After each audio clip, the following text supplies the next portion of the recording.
Hi traders, this is Andrew Masters from FIBO Group and welcome to my weekly Forex report. On Monday, we expect the week to kick off slowly as a lack of statistics hit the market, but there may be some trading opportunities in the euro with the release of the latest industrial production figures from the eurozone. On Tuesday during the Asian session, we'll see the minutes meeting from the Reserve Bank of Australia where the question of an interest rate cut will be on the table. Last week, the Bank of New Zealand unexpectedly cut rates, and many predict the RBA will follow suit in the nearest future, so we expect volatility in the Australian dollar surrounding this news. In the American session, all eyes will be on the release of the retail sales figures, which came in at 0.1% last month, and we expect quite a bit of volatility in the US dollar with the release of these figures.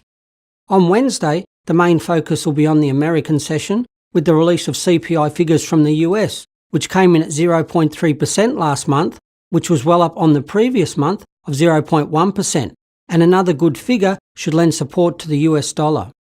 Also from the US, we'll see the latest interest rate decision from the US Fed, where no changes in rates are expected, but the following speech will be closely monitored for signs of a future rate hike, and we expect extreme volatility in the US dollar.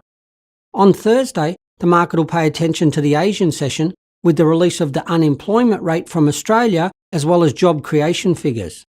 This number will be closely monitored by the RBA as the job market is closely connected with the decision regarding interest rates, and we expect volatility in the Australian dollar around this news.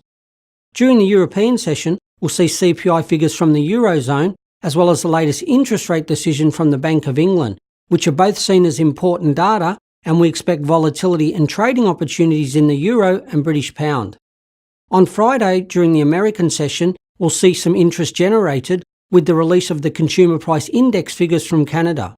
The price of oil has recovered of late, which is very important to the Canadian economy, and may be enough to boost these figures along with the Canadian dollar. To finish off the week, we'll see the Reuters Michigan Consumer Sentiment Index, which should create a few trading opportunities in the US dollar. That's all from me at FIBO Group, and I'll see you all next week.